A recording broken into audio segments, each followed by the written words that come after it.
ಧನಸ್ಸು ರಾಶಿ, ಶೀತ ಸಂಬಂಧಿಯಾದಂತಹ ಕೆಲವು ಸಮಸ್ಯೆಗಳು ನಿಮ್ಮನ್ನು ಕಾಡಬಹುದು. ಜಾಗ್ರತೆಯನ್ನು ವಹಿಸಿ. ಯಾವಾಗ ಶಾರೀರಿಕವಾಗಿ ಸಮಾಧಾನ ಇರುವುದಿಲ್ವೋ ಆಗ ಯಾವುದೇ ಕೆಲಸಕ್ಕೂ ಕೂಡ ಅನುಕೂಲವಾದಂತಹ ಸಂದರ್ಭಗಳು ಒದಗಿ ಬರುವುದಿಲ್ಲ ಅನ್ನುವಂಥದ್ದು. ನಿಮ್ಮ ಬಳಿ ಇರತಕ್ಕಂತಹ ಪದಾರ್ಥಗಳಿಗೆ ಅತಿಯಾದಂತಹ ಬೇಡಿಕೆ ಬರಬಹುದು. ಅಂದರೆ ನೀವು ಯಾವ ವಸ್ತುವನ್ನು ಸಂಗ್ರಹ ಮಾಡಿಟ್ಟಿದ್ದೀರೋ ಅಥವಾ ನಿಮ್ಮ ಕೈಯಲ್ಲಿದೆಯೋ ಅಂತಹ ವಸ್ತುಗಳು ಹೆಚ್ಚು ಹೆಚ್ಚು ಬೆಲೆಗೆ ಮಾರಾಟವಾಗ್ತಕ್ಕಂಥದ್ದು, ಆ ವಸ್ತುಗಳಿಗೆ ಬೇಡಿಕೆ ಹೆಚ್ಚಾಗಿ ಬರ್ತಕ್ಕಂಥದ್ದು, ಇದನ್ನು ಗಮನಿಸ್ಕೊಳ್ಬಹುದು. ನಿಮ್ಮ ಕೆಲಸಗಾರರಿಗೆ ಅಂದರೆ ನಿಮ್ಮ ಜೊತೆಯಲ್ಲಿ ಕೆಲಸ ಮಾಡ್ತಕ್ಕಂಥವ್ರಿಗೆ, ನಿಮ್ಮ ಕೈ ಕೆಳಗೆ ಕೆಲಸ ಮಾಡ್ತಕ್ಕಂಥವ್ರಿಗೆ ಅಗತ್ಯವಾದಂತಹ ವಸ್ತುಗಳನ್ನು, ಹಣವನ್ನು ಅಥವಾ ಅವರಿಗೆ ಯಾವ ಅನುಕೂಲ ಬೇಕೋ ಅದನ್ನು ಮಾಡಿಕೊಡ್ತಕ್ಕಂತಹ ಪ್ರಯತ್ನವನ್ನು ಮಾಡಿ ಅವರ ಮನಸ್ಸನ್ನು ಗೆಲ್ತಕ್ಕಂತಹದ್ದಾಗಬೇಕು. ಅವರಿಗೆ ಆಗತಕ್ಕಂತಹ ಸಂತೋಷ ನಿಮಗೆ ಅನುಕೂಲವನ್ನು ತಂದುಕೊಡ್ತಕ್ಕಂತಹದ್ದಾಗತ್ತೆ.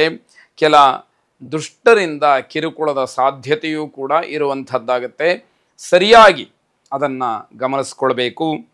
ಆಲಸ್ಯವನ್ನು ಬಿಟ್ಟು ಕೆಲಸವನ್ನು ಮಾಡಿ, ಆಗ ಯಶಸ್ಸಿಗೆ ಅದು ದಾರಿಯಾಗುತ್ತೆ. ವಿಶೇಷವಾಗಿ ಬ್ರಹ್ಮ, ವಿಷ್ಣು, ಮಹೇಶ್ವರ ತ್ರಿಮೂರ್ತಿಗಳನ್ನು ಪ್ರಾರ್ಥನೆ ಮಾಡಿ ಶುಭವಾಗಿ. ಮಕರ ರಾಶಿ, ಔಷಧಿ ವ್ಯಾಪಾರಿಗಳಿಗೆ ಲಾಭ ಸಿಕ್ಕುವಂತಹ ದಿವಸ. ವಿವಾಹ ಉತ್ಸುಕರಿಗೆ ಏನೋ ಒಂದಷ್ಟು ಮನಸ್ಸಿಗೆ ಅಹಿತವಾದಂತಹ ವಾತಾವರಣವಾಗುತ್ತೆ. ಅವಿವಾಹಿತರಿಗೆ ವಿವಾಹವಾಗಬೇಕು ಅಂತಕ್ಕಂತಹ ಒಂದು ಏನೋ ಕುತೂಹಲ ಅಥವಾ ಏನೋ ಒಂದು ರೀತಿಯ ಕಾತುರ, ಆದರೆ ಸಮಯ ಚೆನ್ನಾಗಿಲ್ಲದೆ ಇರೋದರಿಂದ ಅದು ಯಾವುದಕ್ಕೂ ಕೂಡ ಅವಕಾಶ ಇಲ್ಲ. ಹೇಳಿ ಕೇಳಿ ಆಷಾಢ ಬೇರೆ, ಇದೆಲ್ಲವನ್ನು ಗಮನಿಸಿದಾಗ ಒಂದಷ್ಟು ದೂರ ಮುಂದಕ್ಕೆ ಹೋಗ್ತಕ್ಕಂಥದ್ದಾಗತ್ತೆ. ಬೇಸರಕ್ಕೆ ಇದು ಕಾರಣ ಅಂತ ಹೇಳಬೇಕು. ಕಬ್ಬಿಣದ ವ್ಯಾಪಾರಿಗಳಿಗೆ ತುಂಬ ಬೇಡಿಕೆ ಇರತಕ್ಕಂಥದ್ದು, ಅಷ್ಟೇ ಲಾಭವೂ ಕೂಡ ಸಿಕ್ಕುವಂಥದ್ದಾಗತ್ತೆ. ವಿದ್ಯಾರ್ಥಿಗಳಿಗೆ ಆತಂಕ, ಅತಿಯಾದಂತಹ ನಿದ್ದೆ ಇವೆಲ್ಲವೂ ಕೂಡ ಕಾಡುವಂಥದ್ದು. ಹತ್ತಿ ಬೆಳೆ ಮತ್ತು ತೆಂಗಿನ ಬೆಳೆಯನ್ನು ಯಾವ ಕೃಷಿಕ ಅವಲಂಬಿಸಿಕೊಂಡಿರ್ತಾನೋ ಅಂಥವನಿಗೆ ವಿಶೇಷವಾದಂತಹ ಲಾಭ ಆಗುವಂಥದ್ದು. ರಫ್ತು ವ್ಯಾಪಾರಸ್ಥರಿಗೆ ವ್ಯಾಪಾರದಲ್ಲಿ ಹಿನ್ನಡೆ ಮತ್ತು ನಷ್ಟ, ಇದನ್ನು ಗಮನಿಸ್ಕೊಳ್ಬೇಕು. ಹಿರಿಯ ದಂಪತಿಗಳಲ್ಲಿ ವಿರಸದ ಸಾಧ್ಯತೆ, ಮದುವೆಯಾಗಿ ಎಷ್ಟೋ ವರ್ಷಗಳು ಸಂದಿರುತ್ತೆ, ಆದರೆ ದಾಂಪತ್ಯದಲ್ಲಿ ಏನೋ ಒಂದು ರೀತಿಯ ಬಿರುಕು ಉಂಟಾಗ್ತಕ್ಕಂಥದ್ದು. ನಭೋದೇವನನ್ನು ವಿಶೇಷವಾಗಿ ಪ್ರಾರ್ಥನೆ ಮಾಡಿ ಶುಭವಾಗಿ.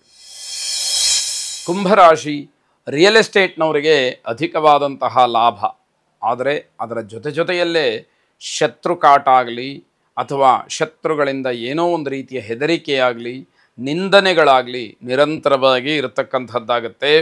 ಕೆಲಸಗಾರರು ನಿಮ್ಮ ಪರಿಪೂರ್ಣವಾದಂತಹ ಸಹಕಾರವನ್ನು ಬಯಸ್ತಾರೆ. ಜೊತೆಗೆ ನಿಮ್ಮ ಕೆಲಸಕ್ಕೆ ಕೆಲಸಗಾರರು ಸಂಪೂರ್ಣವಾದಂತಹ ಸಹಕಾರವನ್ನು ನೀಡ್ತಾರೆ ಅಂತಕ್ಕಂಥದ್ದು. ಕೆಲಸದಲ್ಲಿ ಹೆಚ್ಚಿನ ಒತ್ತಡ ಇರುತ್ತೆ. ಆರೋಗ್ಯದ ಬಗ್ಗೆ ಹೆಚ್ಚು ಗಮನವನ್ನು ಹರಿಸಬೇಕಾಗುತ್ತೆ. ಆರೋಗ್ಯದಲ್ಲಿ ವ್ಯತ್ಯಯಗಳು ತನ್ನಿಂದ ತಾನೇ ಆಗೋದಕ್ಕೆ ಪ್ರಾರಂಭವಾಗುವಂಥದ್ದು. ನಿಮ್ಮ ವಸ್ತುಗಳಾಗಲಿ, ಹಣವಾಗಲಿ ಅಥವಾ ಬೆಲೆ ಬಾಳ್ತಕ್ಕಂತಹ ದ್ರವ್ಯಗಳಾಗಲಿ, ಇದರ ಬಗ್ಗೆ ಹೆಚ್ಚು ಗಮನವನ್ನು ಕೊಡಬೇಕಾಗತ್ತೆ. ಅವುಗಳನ್ನು ಸರಿಯಾದಂತಹ ರೀತಿಯಲ್ಲಿ ಕಾಪಾಡಿಕೊಳ್ಬೇಕಾದಂಥದ್ದು. ವಸ್ತುಗಳು ಕಳವಾಗುವಂತಹ ಸಾಧ್ಯತೆ ಹೆಚ್ಚಾಗಿರಬಹುದು.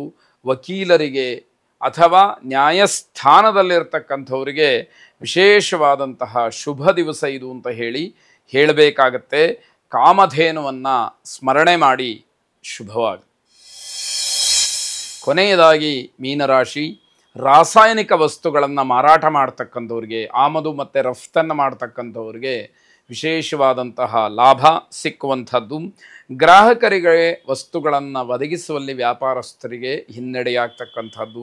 ಅವರ ಆತರಕ್ಕೆ ನಿಮ್ಮಲ್ಲಿ ಆ ಸೇವೆಯನ್ನು ಮಾಡೋದಕ್ಕೆ ಕಷ್ಟವಾದೀತು ಅನ್ನುವಂಥದ್ದು.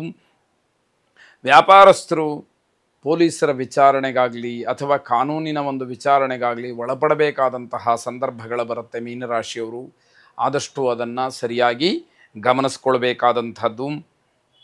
ಕೆಲಸಗಾರರ ಪ್ರಾಮಾಣಿಕವಾದಂತಹ ದುಡಿಮೆ ಮತ್ತು ತ್ಯಾಗ, ಇದರಿಂದ ಉತ್ತಮವಾದಂತಹ ಲಾಭಕ್ಕೆ ಅವಕಾಶಗಳು ಹೆಚ್ಚಾಗತ್ತೆ.